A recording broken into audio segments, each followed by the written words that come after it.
Indeed, Hong Kong ranked this year 135 out of 180 countries and territories, which from the first glimpse can be seen as an improvement. But when we look into more in-depth score, actually the overall score of Hong Kong has fallen by 1.8 points. And how we do it, we basically look at the 5 indicators: a political, legal, social, cultural, economical, and safety indicator, and we ask specific questions to the survey respondents, who are journalists, media experts, media school professors, and people who are very familiar with the environment, that are giving us the assessment of what is happening in the countries and territories that we follow. And we also observe for the whole year, for the 12 months, the safety situation of the journalists, so ongoing hearings, trials, and also the prosecution, harassment, killings, detention of journalists. So we take all of it into the consideration in our overall score. And the reason why actually Hong Kong is going up 5 places, it's not because of change in the situation, as I before mentioned, because the score is falling, but really with a huge mark point of 2 points. The problem is that many countries around the world are facing very difficult press freedom situation right now, especially in Asia Pacific region, which influence the score of other countries and the place of the index. And this is the only reason why Hong Kong went up a bit this year. If it wouldn't be by other countries which fallen ahead of it, Hong Kong would stay at the same place. And again, it is the same as here in terms of what happened and about the situation. The situation now in Hong Kong can be considered a difficult situation. We describe it on the 5-point scale. The last one, which is serious situation, considers countries such as China, Vietnam, Myanmar, and actually Hong Kong is very close of falling into this group of countries right now. It's just few points ahead of going into this direction. And to add maybe on the index, what we also noticed during the survey this year, that the lowest score for index for Hong Kong is in the 2 aspects, which is political pressure, political context, as well the legal situation. And we can see this with the ongoing trials of press freedom defenders and journalists in Hong Kong. And for political pressure, of course, this doesn't need explanation because we see what is happening in Hong Kong. The score, I think that the highest one, and this also influenced the overall score of Hong Kong, is for the economy. And this is also the reason why maybe Hong Kong still, it's very bad still, but it's not falling to the position of other countries below the score of 140.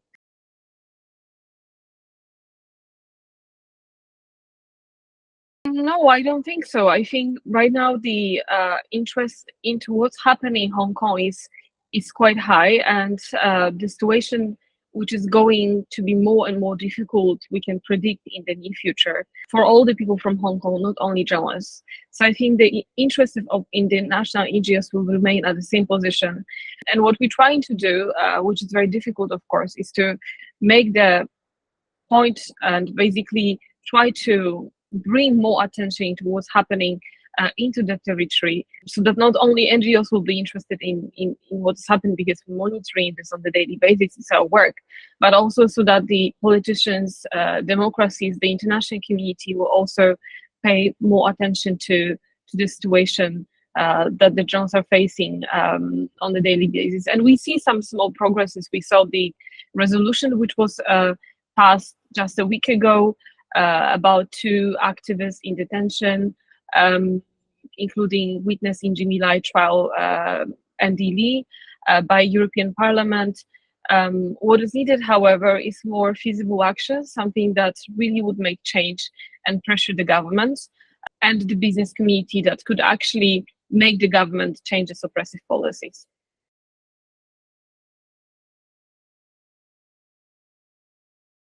I would say it's a no news for us, because what he said actually is that he saw that some media workers made an improvement in efforts of containing the fake news and correcting the disinformation.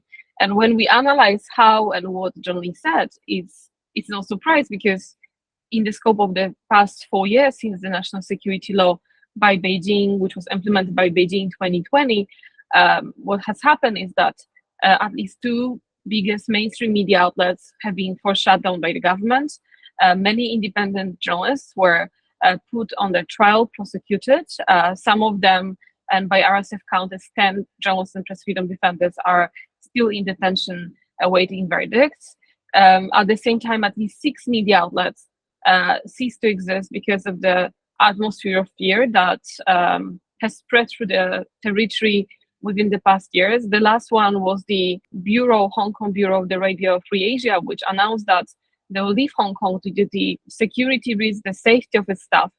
So the reason why they don't need a fake news law right now is because they really are successful in proceeding with the campaign of fear and the campaign of silencing independent voices, and with the closing, in a way, of independent media outlets that still try to exist. What I want to emphasize maybe is that the press freedom is not dead yet in Hong Kong, because we still see amazing number of independent, courageous journalists which are every day trying to do investigations in the territory, to report on the issues despite the constant threat and rising pressure on them. There were many small media outlets that opened after the Apple Daily and Stan News ceased to exist. But it's very difficult for them to continue their work. It's very difficult for them to sustain financially, to have sources, because many people simply don't want to speak with them or are in detention right now because we're related to the pro-democracy movement. So it's very, very difficult time for the media in Hong Kong. And indeed, maybe there's no need for the fake news law when the government is succeeding with other tools, such as Beijing post-national security law, and now the Article 23 and the local basic law, to annihilate what was left from journalism in the territory.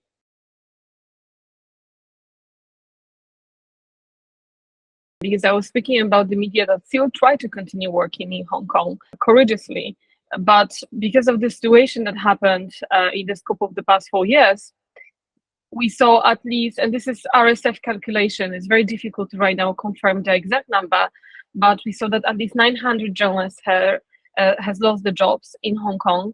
Probably it's even more. Many of them, and it's again very difficult to assess how many, decided to leave the territory and to relocate to other countries, to be on exile mostly in UK, also in Taiwan, Australia, US, Canada. Many of them because it was very difficult for them to continue working. It was difficult for them to find a job, or they simply were too pressured mentally to even continue working as a journalist in the circumstances. So many of them left the jobs, but there are handful who are still trying to continue working from abroad. I think it's around 10 media outlets, which are, depending on the approach, doing reports on what is happening on exile, to cover the situation of Hong Kongers. Some of them also decide to work more and to still try to cover what is happening in Hong Kong. There's one media outlet like this in Taiwan, which is still trying to pay attention and to gather the information from inside of Hong Kong and reporting on it from abroad. This is very interesting trend. It's very difficult for them to also sustain financially, and it's very difficult to start from zero by living in the abroad. So it's very encouraging to see that they still try and continue their amazing job even with these very difficult circumstances.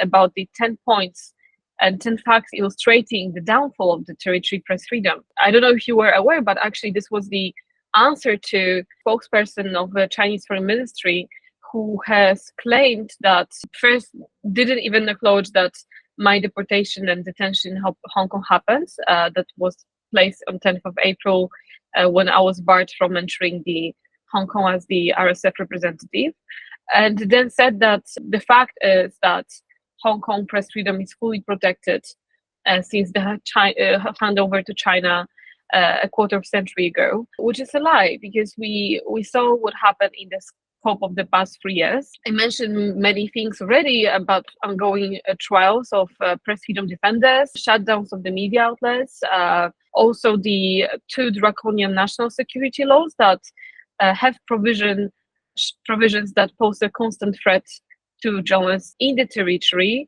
Most recent Article 23, which transposes the domestic law into NSL provisions and introduces new offenses such as espionage or extends the sedition to 10 years. And sedition actually is the charge that could be used the most against the journalists and independent voices, and right now is being used actively in a trial against two former chief editors of Stan News. And I can speak about it for hours, but there's many other examples of authorities who are sending letters to the media outlets accusing them of spreading misleading information articles, the pressure on the Hong Kong Journalists Association, which is very obvious and can be seen as the way of trying to pressure it to the closure at some point. Not to mention the large number of Hong Kong journalists who are being surveilled, followed. The sources have been silenced, and the fact that many international NGOs who tried to come to Hong Kong to do some interviews to continue their work were barred from coming to the territory. And actually, this is for me very interesting because we know, because it's been public, that there's at least 3 cases in the last year, 2 Japanese journalists and 1 US reporter. But the rumors are, and maybe at some point we'll need to wait for the confirmation, that it's more than that. There are more journalists who are being barred, but they haven't made it public, which is also very concerning.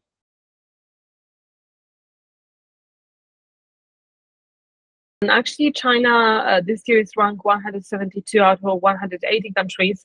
The reason for that, again, is more because of the movement of other countries in the RSF Press Freedom Index, and the fact that the overall situation of the press freedom around the world has fallen a lot this year in countries such as Syria, Afghanistan, Turkmenistan, Eritrea, not to mention countries such as Myanmar, Vietnam, which are actively prosecuting journalists, where safety of journalists is on the line all the time. And for China's situation, it's very similar.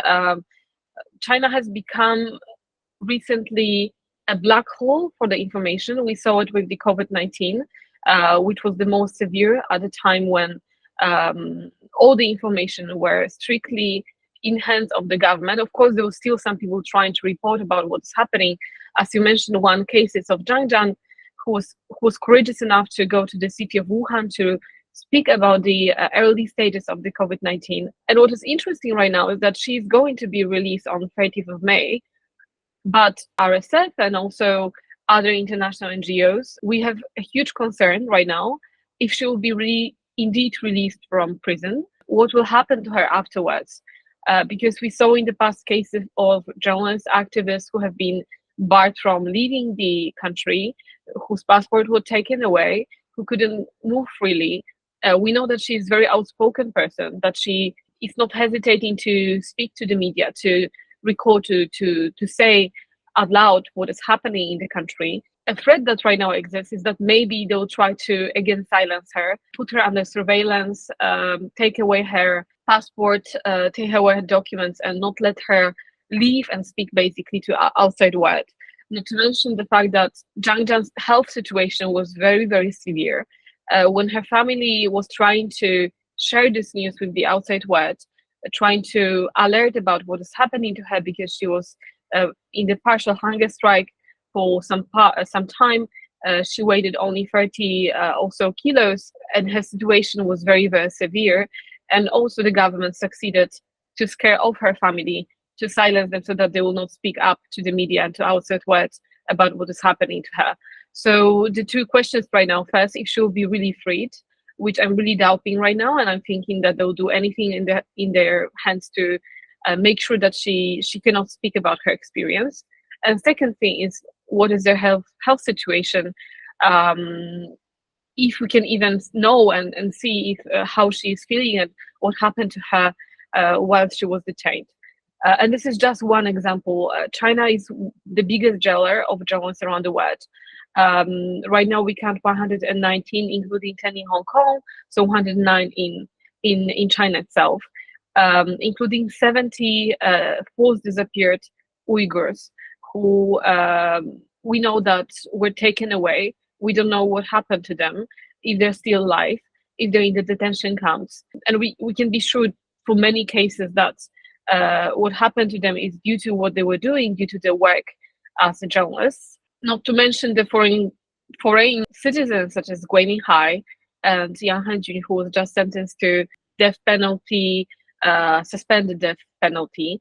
And really China, especially in the past 4 years, and I can see this on my own eyes because I've been covering what is happening in the country for the past years, has indeed become this type of black hole. It doesn't mean that you cannot get out the information of China. It doesn't mean that it's impossible to continue somehow the work, because even for us, it's still possible to get out the information from that, to check the sources, to try to read some people and to basically confirm some facts. But it's starting to be more and more difficult. Another example of Huang Xueqin, who has been taken away in 2021, who has already been put in the trial, and we don't have a verdict. We don't know what is happening to her. We don't know how she's feeling. We don't have any information about to what she was subjected to what she was sentenced. We don't know even if the verdict was shown to her so far. And again, she's facing 15 years in prison for the simple fact of being courageous journalist who was actually reporting also Hong Kong issues and Hong Kong protests in the past. And this is very concerning and very worrying. I don't want to say that China is going into the direction of North Korea, because it's not yet this level.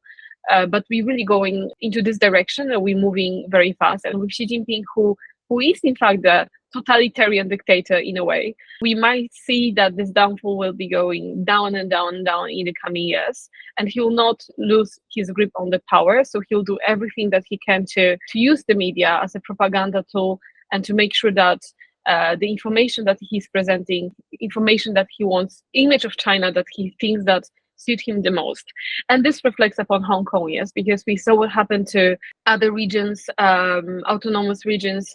We saw what happened in the past to Tibet. We saw what happened in the past to Xinjiang. So I think with one thing that, of course, Hong Kong is still a business hub. So the question I think remains right now is to which length the Beijing authorities will go to take a grip of what was left from Hong Kong, and to make sure that it's reunified with its motherland, with China, and to which length they will do to suppress any left independent voices in the country. But in my personal opinion, seeing what happened in the past with other regions, seeing what happened with China in the past 10 years, it's impossible that they will turn the direction and they will reverse what they did so far. So I'm pretty sure, and it's very sad and terrifying also, that they'll do anything they can to use the Article 23, the new domestic basic law, under pretext that it's not Beijing anymore, and the pretext that is the Hong Kong authorities, that is John Lee leading this crusade against press and right to information, that they'll use anything in the power to suppress what is left of the independent voices in the territory.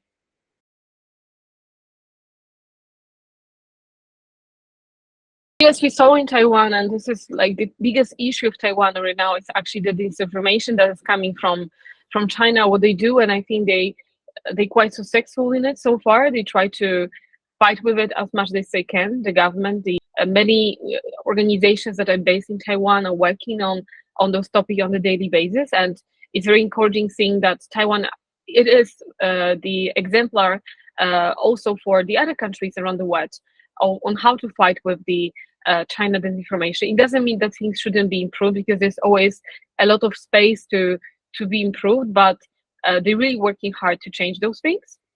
In terms of press freedom, yes, Taiwan ranks very high, and actually it ranked better this year than in the past. Taiwan is 27 out of 180 countries, which is significant improvement from the past years. What I want to emphasize again for Taiwan is that the problem with Taiwan going up is that the situation has not improved so much in the scope of the past 10 years. What is happening more is overall score of other countries around the world. As mentioned before, for why Hong Kong and China are going up when the score is going down, is because other countries are moving down very quickly. We saw it with South Korea this year, with the pressure on the government that led to Korea falling more than 10 points in the 10 places in the index. And this is the reason why Taiwan is gradually going up in the index. There's still many problems that remain. It's media polarization, it's the sensationalism in the media, the fact that the overall trust in the media outlets is very, very low. It's around 20, 27, 28%, which is one of the lowest trust in media among the democracies. And on top of that, we have the China disinformation, as you mentioned, the attempts of interference into what is happening locally in the country. And it's unfortunately creating a huge threat to this emblematic democracy in Asia, which is when there's no trust in the media and there's such as attempts for the disinformation, such a low trust in the media outlets that are reliable, from where the people can take the information and what they will be reading, and from where they will be trying to fact check what is true and what is false. And this is something that Taiwan needs to fix in the near future and to address as soon as possible. Unfortunately, what we saw, except the attempts of improving the situation of disinformation and active fight of the government with it, in terms of improving the media landscape, improving even the simple things like giving more budget for the national broadcaster, which is one of the best sources of information and actually it's the most trusted, paradoxically, it's the most trusted media in the country. They tend not to do anything as an argument, saying that when they try to touch anything that is in Taiwan, it's attack on the freedom of speech. But what is very important, and we always want to emphasize that the right to information and press freedom is not the right to publish whatever you want. Is the right for people to access reliable and factual information. And this is something that the authorities should work on, to better legislation to tackle these issues, on improving the media landscape. And also for media themselves, they should really try harder and do something to improve the overall coverage of the media, to fact check more, to focus on facts, investigations, not to report on the fake news. We saw many times that the media are fighting between each other, one media from related to one party, another media related to the other party, and throwing into each other the news and the information that is basically not factual, which is spreading and multiplying the disinformation that, yes, maybe actually China is feeding to them. And this is the biggest threat and the biggest issue right now. So it's encouraging that Taiwan is so high, and it's one of the highest countries in the RSF President Index in Asia. And indeed, it is a beacon of democracy, and it is a place on the red map of press freedom in the region. But we would like to emphasize and advocate that there's still way more that needs to be done. And not only us, but all international NGOs and local NGOs are out there to help not only the media outlets to improve this situation, but also to political parties from every sphere, from blue to green to the government, to basically do something together to even more improve the current situation in the country. 追新聞 YouTube 會籍開咗啦，歡迎加入會員撐起追新聞，多謝大家支持。